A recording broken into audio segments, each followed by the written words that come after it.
Who do you wish was still around? Probably my stepdad. Stepdad passed away a couple of years ago. That's tough. He was pretty great. He was like a pretty great guy. Yeah. And what have you learned sort of going through life now as you're kind of experiencing loss? Because we all have to cross that bridge, and that's kind of sobering, and then that's when adulthood's really knocking on your door and you start to really take advantage of and reprioritize things. And, you know, coming out the other end of that really, really high-octane, visceral childhood that you had into your 20s and getting into your second album and being an independent human being who's got a strong relationship with your family, like, how have your priorities shifted and what are the things that really come into focus for you now? Friendships are probably just the most important thing to me. Like, the people who I'm really close with are just, I'd say, way more important to me than anything else. I've definitely felt a difference in the conversations that I have with friends. I guess since you, like, experience death more. When you're a kid and you lose a grandparent or something, and it's really sad, but also it's like, oh, grandparents are the people who die first. There's some natural order to that. Yeah, and I think, like, the first time you lose, like, a friend is when you really feel like an adult. You're kind of like, wow. It's because it's one of the first experiences you have, I think, where you lose control, completely lose control. You know, I think you have those moments where, and every single person does it who's ever lost a friend, where, you know, whether you're close to them or not, I think everyone has that thing of like, I wish I'd just asked one more time if they were okay, you know? And if there's any positive thing that could possibly come out of that, it's that now the conversations that I have with friends about that stuff is way different in terms of, like, you know, you ask a friend if they're okay and it's like, yeah, I'm good. And you're like, I'm like more prepared to have that, like, no, but, you know, give me the real stuff. Actually okay. Give me the real stuff. You know, and that's like their conversations that I have with my friends now. And you're equally vulnerable in your own way. And you're able to give absolutely. Yeah. And I think that's like a really important thing. And that, obviously, like I said earlier, is where, like, real friendship comes from. I don't think everyone's lucky enough to have it, and I don't think it happens all the time.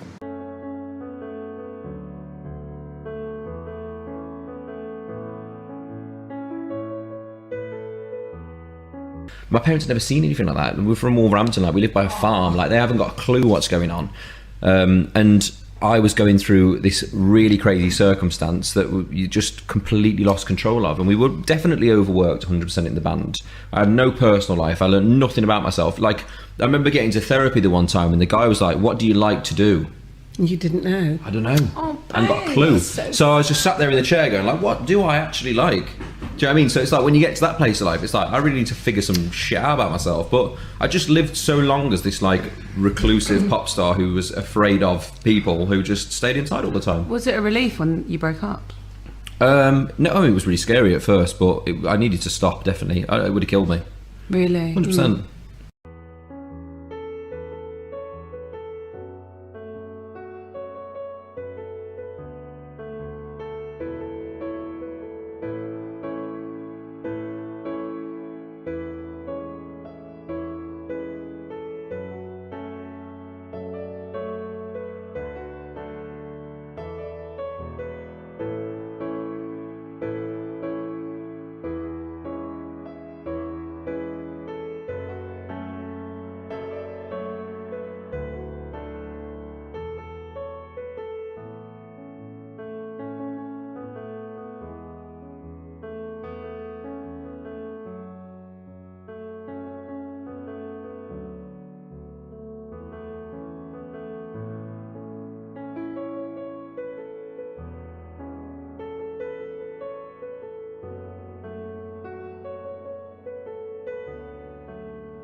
When you finish and it's suddenly not there anymore, it's like, well, what am I? Yeah, what's your purpose? What is almost. yeah, what yeah, is exactly. And you had therapy. Yes, I went through a number of different bits of therapy and whatever else. I think, you know, as Strip That Down was coming out, I was almost just as afraid of the success as I was the failure, which isn't a really very comfortable place to be in life because you're just not really sure what you're doing. You know what I mean? It was one of those sorts of things. So I went away. I had a little bit of a thing with drink, and it was a guy called Chip Summers who got me sober. I went sober for a year. And went and visited Russell Brand, actually, which was quite amazing. We went down to a meeting together and spoke about different things. It was just quite nice. You know, I think for anybody out there who is having a problem with mental health or something and that struggle it is, but the best thing is to just go and speak to someone. Because if you go through it by yourself, you're your own soundboard and we're all just as crazy as the next person. So it's like you need someone to validate you know, your experience almost. And stopping drinking for a year, was that something that you planned to do for longer, or did you just know, actually, I just need to sort of push reset a little bit? Yeah, for me, I think I was just at a point in my life where I was too young to stop. And you know, in a way, it turned my social life upside down as well. So it was a very lonely experience as well as it was. Like, many things in my life went up, but also a lot of things in my life went down at the same time. So, you know, for me, it was just about pressing that reset button for a minute and realising you could, you know, cope without it and learning about emotions. You know, we have to mask our emotions in so many different ways. And I think it's very important that you learn to deal with emotion as well, and as raw as it is, so that you know you're going to be all right. Did you keep in touch with the rest of the guys? Did they feel a similar sort of thing? I don't know. I mean, we've never really discussed it. I mean, I speak a lot to Louis, who's obviously, you know, he's had a crazy few years, more so than anyone. You know, a very sad few years for him, actually. But he's doing amazing. You know, he's transformed him into the most beautiful human being ever. And I love spending time with him. And it's nice, you know, to reach out to somebody who's been through that same experience. And when I often think about somebody like Justin Bieber, who kind of went through his whole level of fame by himself, he had no one else who knew what it was like to be Justin Bieber, which I think is, you know, kind of hard. So I tend to give him a little bit of a break sometimes. Whereas, you know, for us, we had each other and we all knew what it felt like to be in One Direction. And it still feels that way today.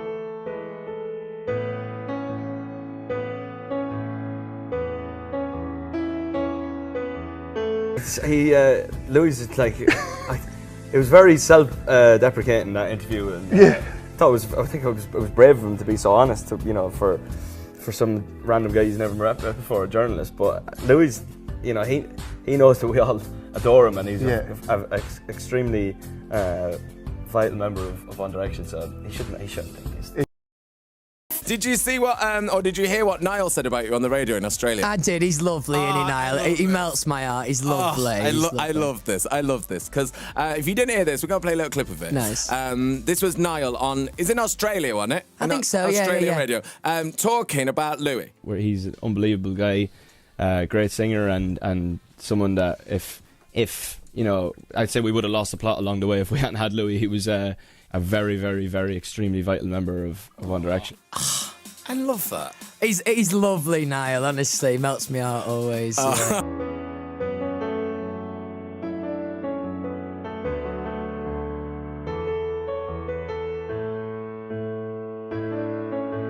We still live in a society where it's still seen as a bit of a taboo, or there's this stigma around men talking about vulnerability and that kind of thing. What's that journey been like for you with that whole stereotype? Have you ever felt that level of stereotype? I mean, I'm aware of it, but how I operate personally, I've always kind of owned it, really. You know, I think my mum did a good job of bringing me up and taught me good values and stuff like that.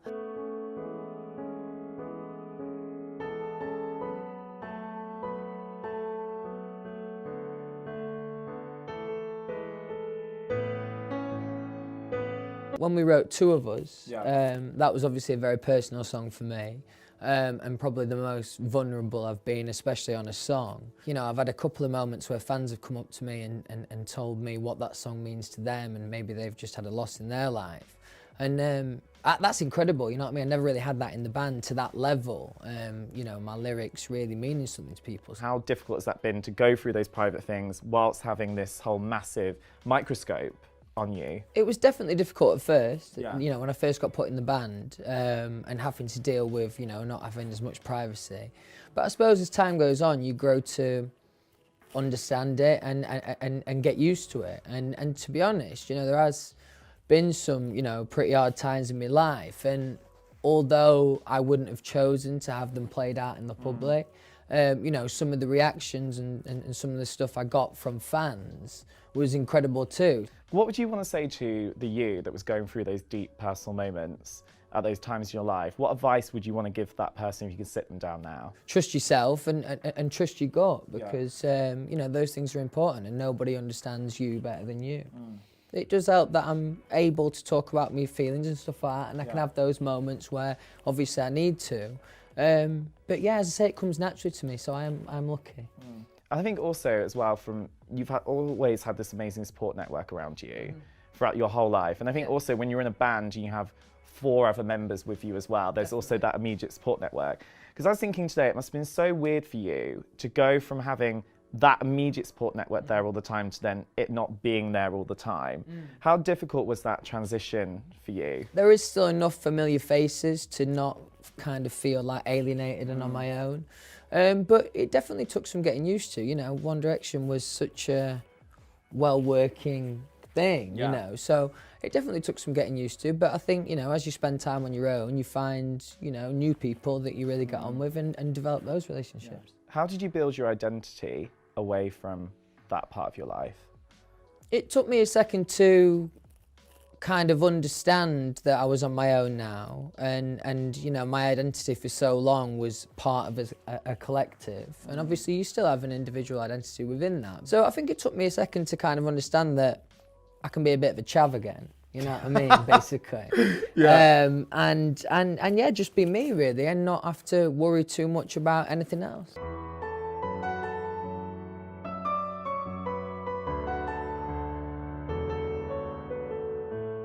You're respectful of the fan base and their age, and we had a young fan base, and also they've got mums who can get angry if you piss them off, you know what I mean? So I think it's just being respectful there. I think so much is made in the media about your relationships with the band and brotherhood and all that kind of stuff that we were just talking about as well.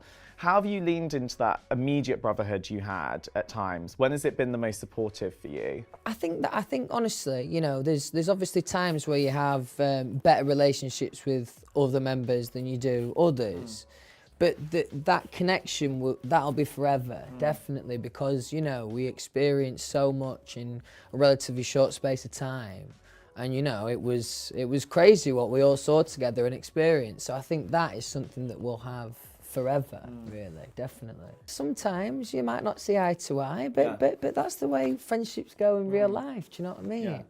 And they also evolve. Exactly, exactly. Yeah, and people get more mature and all that, yeah. And you resonate on different levels and different things. And I think that's a positive thing to be able to take away from it. Definitely. How would you say your relationship with like brotherhood and that concept of brotherhood has changed through your career? As I've got older, really, you know, my responsibility has changed with my sisters and my little brother. Yeah, I think it gets, I seem to understand it more as I get older. I'm currently trying to have a conversation with my twin sisters to go to sixth form. They don't want to go. So, yeah, but I think again, you know, luckily I've just, through experience and through doing it longer and kind of being older, a little bit more mature, I suppose. Yeah.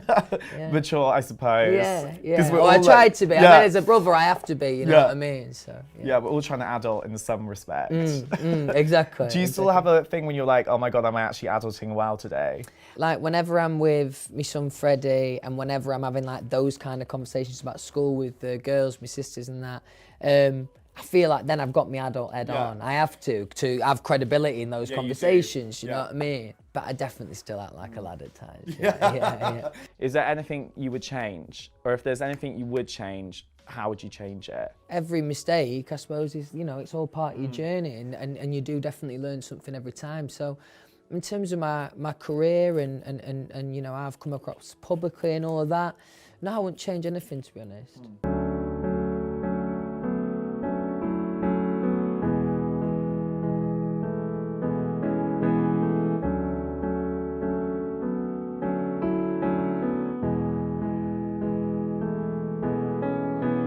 of those times where you're kind of feeling a bit sorry for yourself, so you're looking for bad comments to kind of make sure that you're right about it being bad. So I went online and had a look at what people were saying about me. The stuff that people were saying about him was just disgusting, and no one wants to go and read that stuff about themselves, no matter who they are. And I went on my phone, I actually searched for, I typed in Harry on my phone, and I just read, like,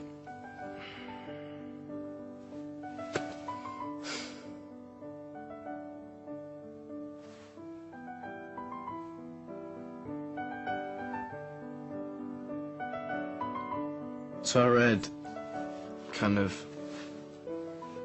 just a massive list of these comments.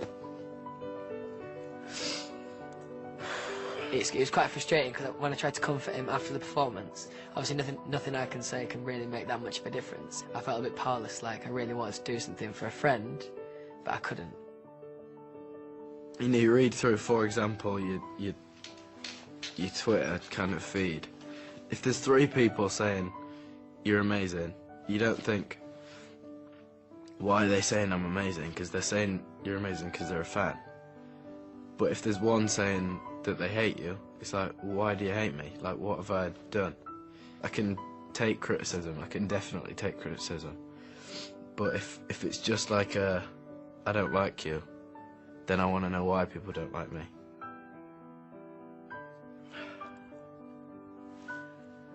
I've always wanted to be one of those people who didn't really care that much about what people thought about them.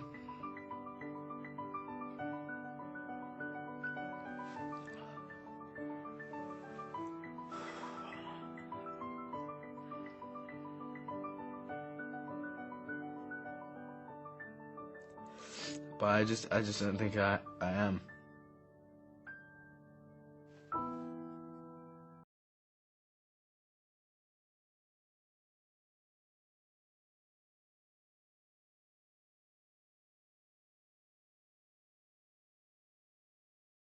Last year, my mum and dad got divorced. It must be so much harder for her actually, because I'm living this fantastic life and going through each day and being busy each day, whereas she's still, you know, kind of in the old life that I was in, but without me. And like she always says that like